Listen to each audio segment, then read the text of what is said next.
Most people remember Mystery as a terrifying movie. A writer, a fan, a snowstorm, a hammer. But if that's all you see, you're missing what makes Mystery one of the most brilliantly constructed films ever made. Because Mystery isn't just horror, it's a masterclass in adaptation, in restraint, in casting, and in storytelling. And at the center of it all was Rob Reiner, a director whose range was so wide it almost doesn't make any sense. Today, I want to honor his legacy by breaking down 5 secrets hidden inside Mystery, secrets that every filmmaker can learn from.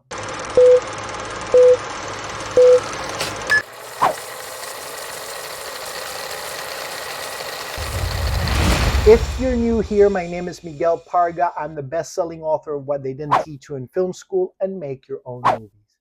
And I've been teaching people how to make films that matter for the last 18 years. And the longer I teach, the more I realize this. Great films don't just entertain us, they teach us, if we know where to look. So let's look closely at Mystery.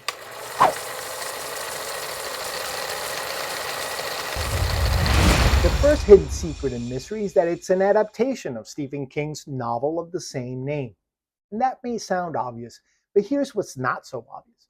Rob Reiner is one of the few directors who truly understood how to adapt Stephen King. Stephen King's work is internal, psychological, obsessive. That's incredibly difficult to translate to film, yet Reiner did it more than once. Before Mystery, he directed Stand By Me, another King adaptation. And the tonal difference between those two films couldn't be more extreme. One is nostalgic and tender, the other is claustrophobic and brutal. Same author, same director. That tells you something. Reiner didn't impose a style. He served the story. He deliberately avoided horror cliches. So you get no flashy camera moves, no stylized lighting, no exaggerated pacing. He treated Mystery like a serious drama. That choice grounds the terror and makes everything feel plausible. This is why the film ages so well. And that's the first lesson hidden inside Mystery. Great directors adapt the soul of the material, not the surface. Spirit is the important thing, and Mystery's spirit is still alive. I don't want her dead! I want her! And you murdered her!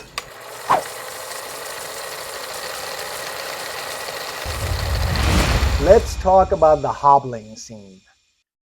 If you've seen Mystery, you know exactly what I'm talking about. It's one of the most horrifying scenes in cinema history. And there's almost no blood. And here's the secret. In Stephen King's novel, Annie Wilkes doesn't hobble Paul Sheldon. She cuts off his feet. That was the original version. But the producers felt it was too drastic, too extreme, too alienating for the audience. So they changed it. And that change is one of the smartest decisions ever made.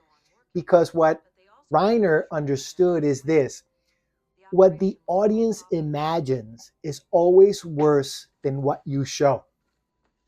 By restraining the violence, the film becomes more disturbing, not less.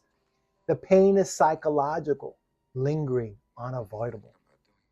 This is restraint as storytelling power. Annie, for God's, Shh, darling. Trust me. God's sake. It's for the best. Annie, please.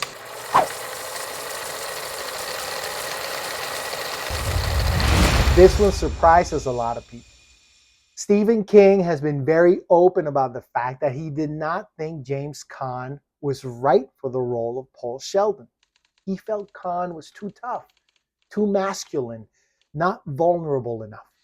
And on paper, that makes sense. But Reiner saw something different.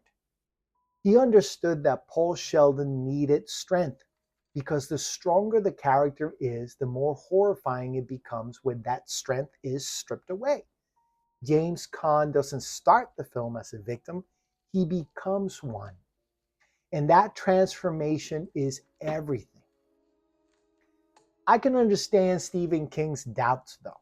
After all, Misery was a very personal story to him. It's a metaphor for addiction and fame. Stephen King has openly said that Annie Wilkes represents his addiction, particularly cocaine and alcohol. Annie takes care of Paul. She gives him relief, then she punishes him brutally if he disobeys. Paul Sheldon is trapped, dependent, and slowly dying unless he finds a way to escape. This subtext adds an entire psychological layer to the film. Misery isn't just about captivity, it's about creative enslavement. Notice how at the end of the movie, Paul uses his typewriter to strike at Anne. That's not a coincidence. The typewriter isn't just a prop, it represents Paul's identity, his only remaining power, his path to survival. By the end of the film, writing becomes both a weapon and a form of liberation. Few films use a creative tool this symbolically and effectively. Lesson here: casting isn't about matching the obvious traits, it's about contrast and highlighting those hidden layers of meaning.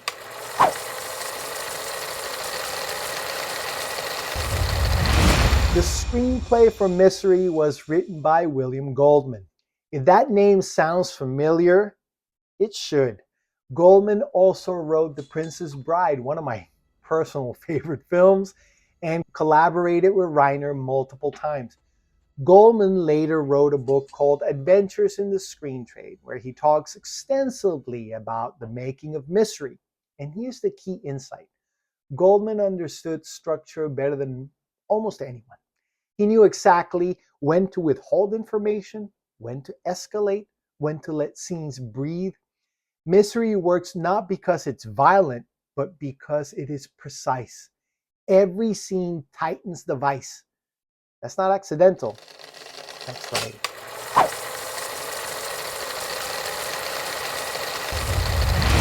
This is the most important secret of all. When Misery was made, Kathy Bates was largely unknown in film.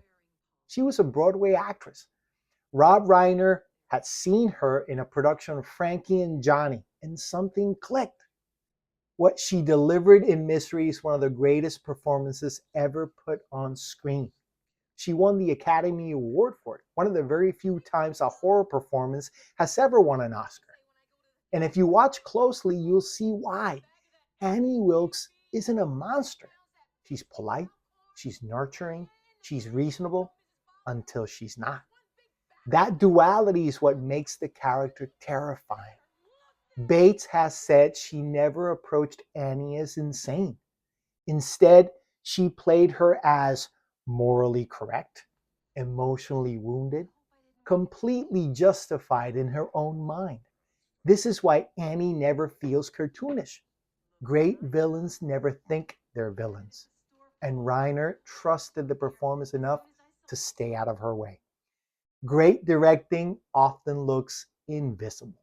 When you look at Misery in context of Rob Reiner's career, it becomes even more impressive. This is the same director who made movies like Stand By Me, The Princess Bride, When Harry Met Sally, A Few Good Men. Different genres, different tones, same clarity. Rob Reiner's legacy isn't style, it's story. And that's the real secret hidden inside Misery. If this breakdown resonated with you, like and subscribe for more deep dives into filmmaking that actually matters. And if you feel like you've poured your soul into your work, but it's still not landing the way it should, let me help you level up. Because every great film starts with the script. In my new course, From Meh to Masterpiece, I break down the hidden code behind stories that actually work. The link is below. And remember, don't just direct your movies, direct your life.